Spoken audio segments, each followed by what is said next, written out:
Hi, welcome to Wandering into the Woods, a podcast brought to you by the creators of Adventures with Fiji. I'm Linda, And this is Jarrett. and today we are going to wrap up our Salkantay Trek tour and tell you about our last day out on the trail before reaching Machu Picchu. So for day 4, you start out at La Playa and you end up at Aguascalientes. And the middle stop is Hidroelectrica, where you can catch a train, or I guess you could walk back as an optional tour. So as far as the day goes, you start down at 2,000 meters or 6,716 feet. You actually have a pretty steep climb up to a lookout at a place called, let's see, Llactapata. Llactapata, as Linda just said. Ugh, that's hard for me to say as a white person. So you climb up to that, and that is about a 3-hour trek. It's a lookout, and it's an old Inca settlement site / lookout fortress. All of those things combined. The elevation is 2,650 meters, or 8,694 feet. So that's 2,000 foot elevation gain over 3 hours. So that's pretty brutal. Then going down, it's even steeper. It's like insanely steep. Oh, for sure. And you go down to a low of 1,900 meters, or 233. 233 feet. Yeah. So, and that's over 2 hours. So that's even more of a steep incline going down, and it can be pretty brutal on the knees.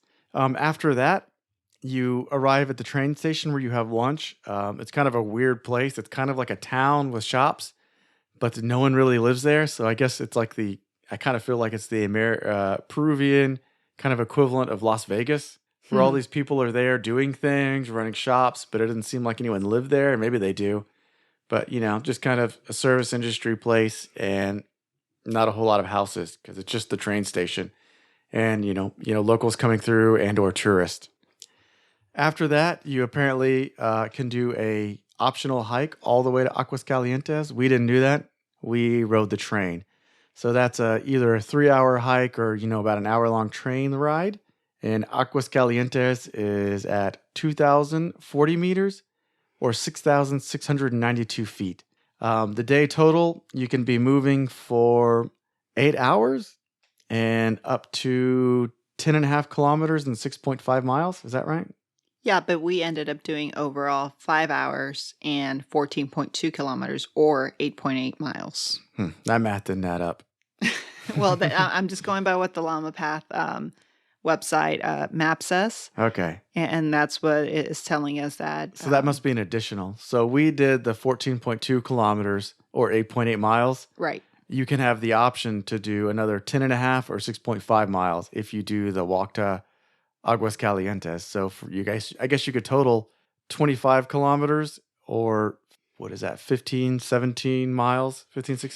Yeah, but you're right. It does seem a little bit crazy because, we did, maybe because it's so flat from Hidroelectrica to Aguascalientes. It wouldn't be as bad. Yeah, so it looked like a really cool place to hike. But yeah, so you could have a really big day that last day. Mm-hmm. And so that's kind of it for your last day of the trek as far as your numbers go. So we began that day by doing our usual really awesome breakfast, and we made sure that we had our pack ready for the day. And this is the last day. Last time you see your cooks. So your chef and your 2 assistant chefs, and they got like a water guy or something. Yeah, and can you remind me, did we tip them at that point, or did we tip everybody together at the end? I think we tipped everyone the day the horse guys and the porters left. Okay, but I also remember doing a final tip at the... That was just to the guide. Oh, okay. Yeah, the guide came the very last day at Machu Picchu. Okay. But everyone else got tipped when the porters and the horse guys left. Okay. And so, yeah, we knew it was going to be a steep climb. So you start that day out by going to a coffee plantation nearby, and you get to see how the coffee beans are grown. You get to pick some of the coffee beans yourself, and a local farmer guides you through it and helps you. And what was the one we went to called? I do not recall. I'm sorry. It's called Starbucks. Oh, Don't wait. you remember? It's like the original Starbucks. Yes. Yeah. But it is not associate it with the Starbucks company, No. and it's Andean Starbucks. Yeah. So that I wasn't aware that was the actual name of it. I don't think it's the name. I mean, it's probably the name of the plantation. It's not the name of the coffee. Yeah. From the sign, it says Inca Andean Coffee Starbucks Camping Welcome. So that's what their Right. sign says. So Yeah. maybe there's a name in that. Who knows? It could just be a marketing ploy, but that's the one we stopped at. Yeah, delicious coffee. They and like we got to pick it and we got to roast the beans. And there's a video of Jared working to roast them as well. And then they grind them as well, and you get to have freshly brewed, freshly roasted coffee, and Yeah. it's just amazing and such a good way to start your hike. It's pretty strong too, if I remember right. Yes, which you need because at that point you're already feeling the pain of going up very steeply, very rapidly. And I remember thinking, oh yeah, this cough is just hitting the spot. And part of me though was also kind of wondering like, why are we stopping here? I just want to get this over with. You just And started. Jeez. yeah, and that was me. So a couple 2 episodes ago, I mentioned about, or I talked to you guys about how we were surrounded by a lot of dust, and I have really bad dust allergies. So I ended up getting a horrible sinus infection on day 4. So I'm walking with the sinus Allegedly. infection, and I did, and I'm walking around with this and infection, and but I think that was the biggest reason why I was just like, I want to get this over with. Let's keep going. But it was really nice. I am glad in retrospect. I'm just telling you that's how I felt in that moment. And if you find yourself in that situation where you're on day 4 and you're like, why can't we just keep going? Just enjoy the moment and focus in the moment. It's a beautiful rainforest with so many waterfalls around you and so much wildlife as well. So many beautiful plants. And you're walking amongst ancient Maya roads and Maya? ruins. I mean, sorry, Inca. Whoa. Inca, sorry, I Yeah. kind of got a hint about where I would like to go, but you're surrounded by ancient Inca roads everywhere, and so it's just an amazing sight to see and to be part of. But this area, it has a bunch of little coffee things like this. I mean, we went to this one. I'm not sure why. I don't know if the company I don't know. goes with them specifically, but it seemed like a pretty local thing. There are some that look pretty upscaled and touristy. But the one we went to, it seemed like it was actually the family lived there and they came out and did it. So it felt pretty good. If that's a true statement, helping out the local farmer Right. doing their thing. They also said we could have all the avocado we wanted. Oh, yeah. And some of the people actually use this really long pole that you reach up to grab them 20 to 30 feet in the air and you twist and it kind of catches them and pulls it down. And the issue there is it's too expensive to transport avocado because they bruise too easy and get mushy. Right. So it's not worth it for them to transport them to the city from their location. So they're like, have as many as you want for free. It's cool. Yeah. And so I think we ended up having like an avocado straight from the tree. Well, after we had our coffee, I don't know if you had any, but I had some. No, because I was missing my corn tortilla, fresh corn Okay. tortilla for that. Yeah, so there's a whole bunch of different ones you can go to. I like the one we went to because it seemed local, like we were helping out the people who are actually out there growing and doing that. But definitely a cool experience. Definitely a great spot. And yeah, you keep climbing. You are definitely grateful for your walking sticks on day 4 because this is just brutal going up, and then you're going to be going down. And your next significant stop, I think there's several breaks in between, but your next significant stop is at Llactapata. No, before that we stopped. Excuse me, where? At the swing. Can you remind me about that? Okay, so there's a little spot before you get to Llactapata. And it's just a little store, but they have a swing kind of on a cliff in the Andean Mountains. And you can pay like 2 or 3 soles, I don't know, maybe 5.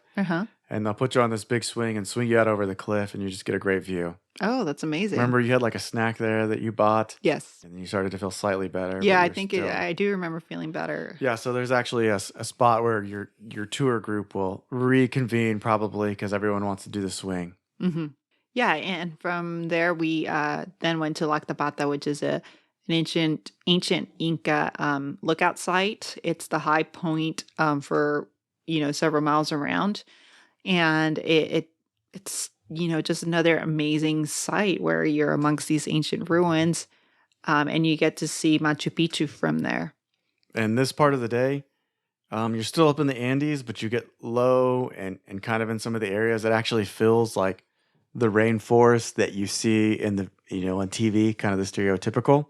So you actually get a couple of sections where you'll be like, oh, this is the rainforest that I see in pictures and on TV. So it's not a whole lot of that, but there is definitely some of that.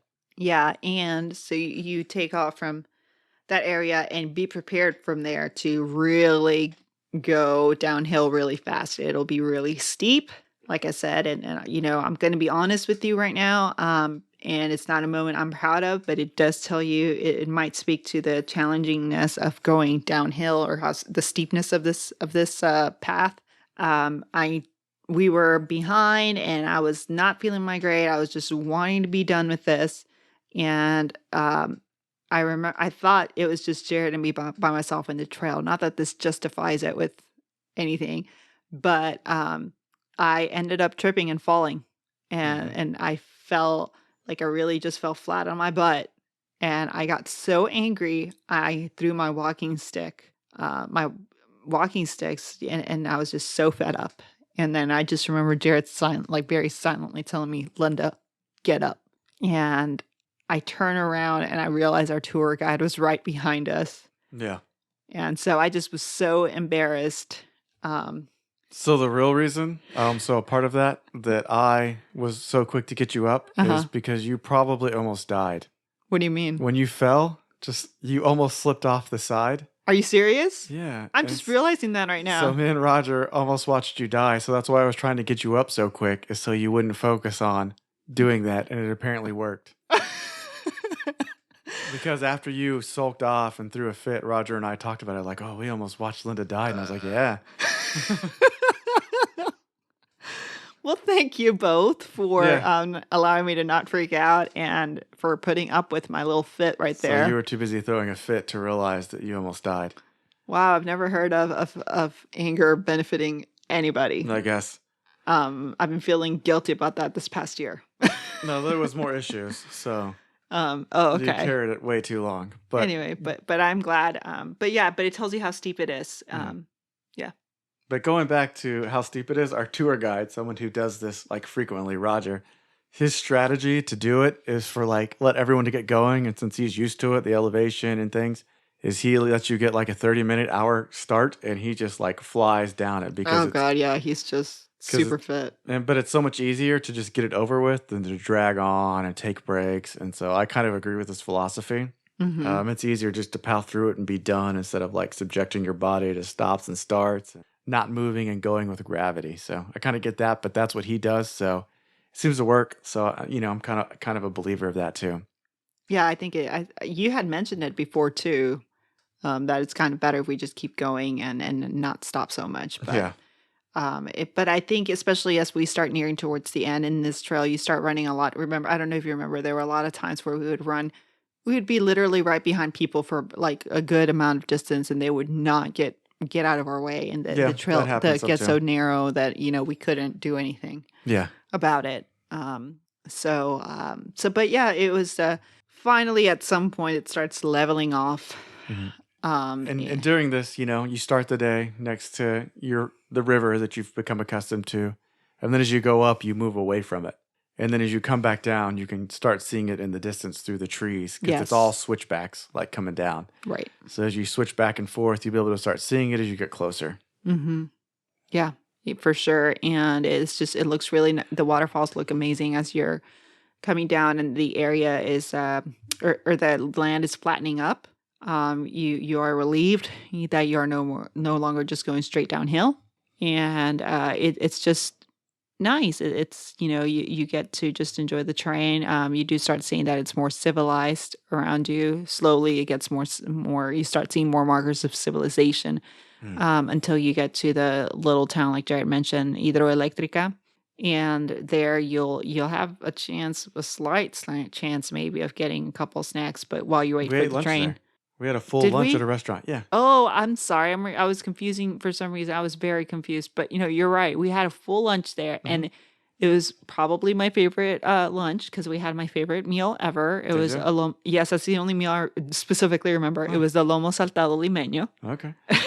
And But But yeah, we got to have like a really awesome meal, and we got to tip our tour guide as well. Yeah, but going back, so once you do your switchbacks, you'll eventually cross over the river, and that's kind of the point when it becomes flat. So as you approach Hidroelectrica, the town and the dam, because it's actually a dam out there. You can't actually go to it, but you'll see it to the left if you're paying attention. And that bridge is pretty cool. I wanted to actually get my GoPro out. It would have been the first time to take some video, but Linda was still going through her issues, and it kind of ruined it. And then there was this other group that came up behind us before I could walk back to it, and they took over the bridge and kind of monopolized it. And as we've mentioned, groups have bully power, so they were bigger than me, so they were able to group bully me away And from nobody it. in our group was interested, apparently. They'd so. already done it because they were so far ahead of us. If you Oh, remember. I'm sorry. Yeah. Yeah, so I didn't have any backup, so that group was able to group bully me away from the bridge. Okay. And then, so we had lunch in town. Mm-hmm. I did some cash exchange, I think, because I wanted to make sure we had enough soles. Yes. Yeah, so I went and got more cash, just in case, because I didn't know if we'd have enough. So I had more. We had lunch. We got on the train. We had the panoramic view. Uh-huh. I don't know if it's that much of a difference between the I did regular. enjoy the dancers, though, the entertainment. I'm sure that's on both because they want to push their merchandise, but we'll talk about that here in a second. So, so you get a panoramic. So it has like plexiglass or glass in the ceiling that you can kind of look out, but it's not really aimed at anything. Mm-hmm. We've only we've ridden this train twice, so we've only had the panoramic view twice, so I can't compare it to the regular. So maybe it's a lot better. I don't know, but I'm not sure that it's necessarily a requirement. I think you get it automatically for the ride to Aguascalientes, and then you may not get it on the way back. But at some point after you board the train, the dancers come out, and Felinda, you want to talk about how much you loved them. Well, it's a specific dancer. It was, or two? Was it one or two? I specifically remember one, and they're dressed in the tradition, or in what I assume to be traditional Inca dance garments, and including a mask, and they give you a good. We did a recording of it, and I'm sorry I didn't listen to it recently, but it's the impersonation of a god. And I don't remember which god, but they basically do like a dance ritual for you in the train, and it was just really nice to see it and experience, and it brings a good energy to the ride. And so the whole point of the thing is, they're there to entertain you, but also everything they wear is for sale, and they'll come through after their performance and be like, "Oh, you want to buy this stuff?" Yeah. And so that's the thing that happens. You also get like a drink and a snack, kind of like an airplane. Mm-hmm. And after a short train ride, you parallel the river as you come to Aguascalientes. You arrive there. I don't know if it's 30, 45 minutes or an hour, but it's not a very long ride. No. You get there. We all got off, and they took us over to our hotel. Right. And we checked in. And Yes. eventually, later that night, we all had our last dinner, correct? Yes. Yeah. There's the last paid-for dinner by Llama Path. There's only a couple of things you can get on your own, or you can make up the difference or get drinks or whatever you want like that. But they got a selection that you can get. And then Aguascalientes is like it's one of these other towns that wouldn't exist if it wasn't for the tourism. Right. There aren't a whole lot of people. They're all there for the service industry, and it's relatively empty. Other than the hot springs there, where it gets its name, there's not a whole lot of like ancient Incan stuff. Right. Well, it's mostly a town to support the tourism into Machu Picchu. That's what it is now. Yeah. So our visit to Aguascalientes marked the end of most of our hike up to Machu Picchu. This is the last stop that you actually make out on the trail. I still had hike the next day. Right. That was an extra one. But you are basically that night staying in a hotel. Yeah. And you're saying goodbye definitely to all the camping. And so you're staying in a hotel that night, and you get to relax or do anything you might want to do that night in Aguascalientes.